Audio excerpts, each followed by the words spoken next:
All right, UBS, the big global banking concern, says, interest rates are low. No flies on them. These guys get paid millions of dollars to make an insight like that.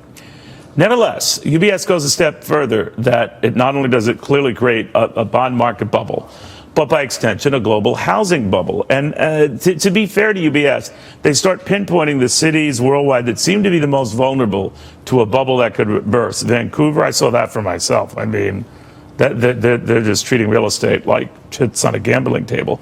London, but by extension, they go to Stockholm and Sydney and Munich and Hong Kong, key cities across the globe where the pace of activity and the double-digit advances in real estate values is something that UBS says is unsustainable and can only be corrected by, a bubble bursting, a crash, if you will, a fiscal hawk. Larry Winget on that. And Larry, I remember during the last housing crisis, you were saying, if it seems too good to be true, it probably is. If you're trading properties, like stuff on a buffet line, then you've got issues.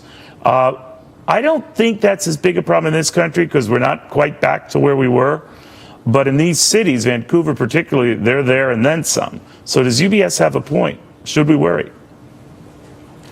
Oh, I don't think we have to worry right now in our country, as you said. Interest rates matter a lot to you and me, and it matters to people in the economy and the banks and so forth. But to the average guy on the street, I mean the guy with an average job, average number of kids, average amount of income, the interest rates don't really matter that much to him. They are not the driving force in whether he's going to go out and buy a house or not, whether he's going to borrow money to buy a car or not, or open up a new credit card account. What matters to this guy is that he lives in a house and he's got more kids than he does bedrooms, or he's got a promotion and now he can afford a little more, and he's going to buy, he's going to borrow, whether he sees the interest rates go up a point or down a point. None of those things really matter to the average guy. Here's where I'd flip it around and get back into your wheelbarrow, the issue that you made a big deal about, and that you got to save, you got to take responsibility. And a lot of people are looking for quick, easy money.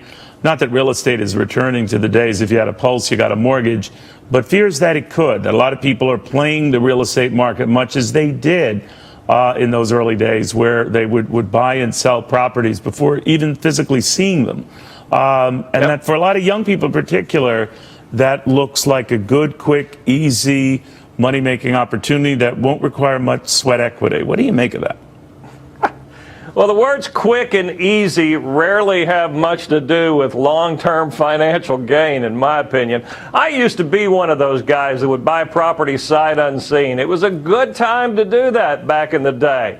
And I got burned a little bit on a few properties too. We all did, I think, that played that game. And remember, when you play a game, and that's what this is, there's a likelihood you may lose that game. I think that we need to take a deep breath, and especially young people who are looking at good investments. I think there might be a better way to win long term than throwing your money at real estate when that might not be the best place to put it right now. Make sure that you've got the money, you can afford to make the payments, but don't gamble when you might have a high risk and might lose your money.